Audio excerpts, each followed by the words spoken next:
Seorang pegawai kantoran perempuan tewas secara misterius di depan pintu rumahnya sendiri.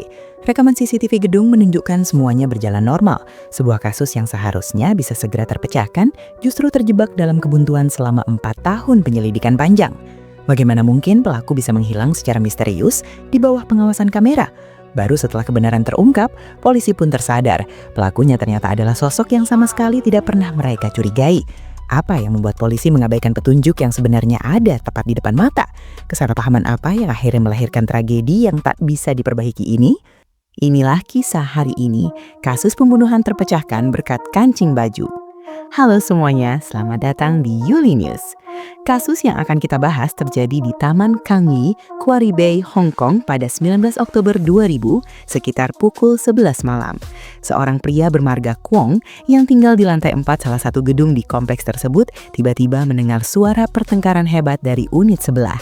Karena pertengkaran itu menggunakan bahasa Korea, ia sama sekali tidak mengerti isinya. Awalnya ia tidak terlalu mempedulikannya, mengira itu urusan orang lain. Namun tak lama kemudian, suara pertengkaran berubah menjadi jeritan, terdengar seperti teriakan minta tolong dan semakin keras. Kwong pun merasa tidak tentram dan memutuskan membuka pintu untuk melihat apa yang terjadi.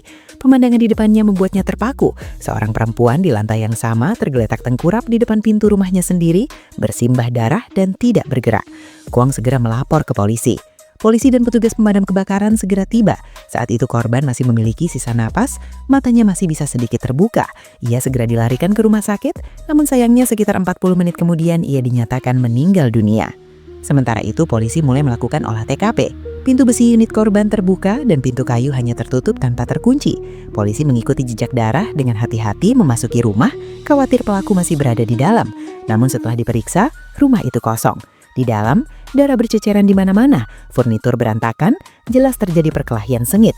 Di ruang tamu terdapat genangan darah yang belum mengering. Polisi menyimpulkan korban diserang di dalam rumah, lalu dalam kondisi luka parah, berusaha membuka pintu untuk meminta pertolongan, namun roboh sebelum sempat pergi jauh. Hasil otopsi menunjukkan korban ditusuk 19 kali. Di lengan kanan korban terdapat luka sepanjang 8 cm dengan kedalaman 3 cm hingga tulangnya terputus. Luka paling fatal berada di paha, panjang 16 cm dan sedalam 8 cm yang memutus pembuluh darah utama dan menyebabkan korban meninggal akibat kehabisan darah. Di TKP, polisi juga menemukan 3 buah kancing kemeja, diduga terlepas dari pakaian pelaku saat perkelahian. Senjata pembunuhan tidak ditemukan, namun ada sarung pisau dari koran bekas berlumuran darah dan meninggalkan sidik jari. Sidik jari tersebut dibandingkan dengan data kriminal namun tidak ditemukan kecocokan. Selain itu, darah yang bukan milik korban juga ditemukan di gagang pintu dan pakaian korban. Identitas korban segera diketahui. Namanya Moon Hye-ya, 30 tahun, warga negara Korea Selatan, lulusan Universitas Ehwa Women's University. Pada 1998, keluarganya pindah ke Hong Kong untuk bekerja. Saat kejadian, ia bekerja di sebuah bank Jepang di IFC Central dengan gaji tahunan hampir 1,6 juta dolar Hong Kong. Orang tuanya kemudian kembali ke Korea, dan Moon Hye-ya tinggal sendiri di Hong Kong. Ia baru pindah ke Taman Kangyi sekitar setengah tahun sebelum kejadian. CCTV gedung tidak menunjukkan siapapun yang mencurigakan keluar masuk pada waktu kejadian. Pintu darurat belakang memiliki alarm dan tidak berbunyi malam itu, sehingga pelaku hampir pasti tidak kabur lewat sana. Hal ini membuat polisi kebingungan. Jika tidak terekam kamera dan tidak lewat pintu belakang, bagaimana pelaku bisa pergi?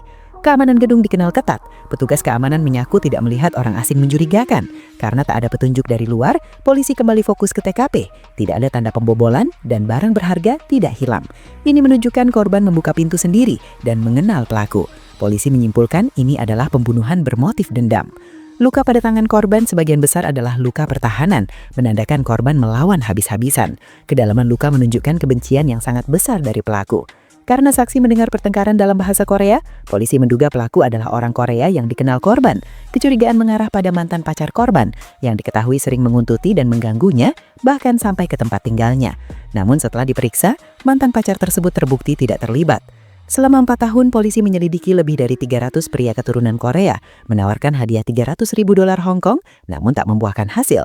Polisi akhirnya menyadari arah penyelidikan mereka sejak awal mungkin keliru. Mereka lalu menyadari satu kelompok yang memenuhi dua kriteria, mengenal lingkungan dan dikenal korban, yaitu petugas keamanan gedung. Ketiga kancing yang ditemukan ternyata identik dengan kancing seragam satpam. Salah satu yang mencurigakan adalah Fung Pak Chang, 35 tahun, mantan satpam yang sudah keluar dari pekerjaan saat kejadian. Saat diperiksa, ia gugup dan berbelit-belit. Ketika polisi hendak mencocokkan sidik jari dan DNA, Fung ternyata kabur ke daratan Tiongkok. Pada 7 Oktober 2004, Fung ditangkap saat kembali ke Hong Kong. Hasil DNA dan sidik jari membuktikan bahwa dialah pelaku. Ia mengakui perbuatannya. Fung memiliki banyak catatan kriminal sebelumnya. Ia mengaku membunuh korban karena dendam setelah dipecat yang ia yakini akibat laporan korban terhadap sikap dan kemampuannya. Ia datang dengan seragam satpam lama, membawa pisau yang dibungkus koran, berniat meminta uang kompensasi. Namun pertengkaran berubah menjadi perkelahian berdarah. Pengadilan menilai luka pada korban tidak mungkin terjadi karena ketidaksengajaan. Pada 2 Maret 2006, juri secara bulat menyatakan Fung Pak Chang bersalah atas pembunuhan dan ia dijatuhi hukuman penjara seumur hidup. Kasus ini pun ditutup, meninggalkan satu pertanyaan besar.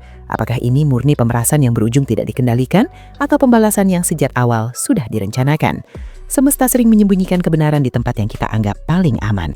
Makasih udah nonton video ini, aku harap kalian suka. Karena di channel ini aku akan membahas kasus-kasus seru lainnya. Jadi pastikan kalian klik tombol subscribe-nya. Terima kasih.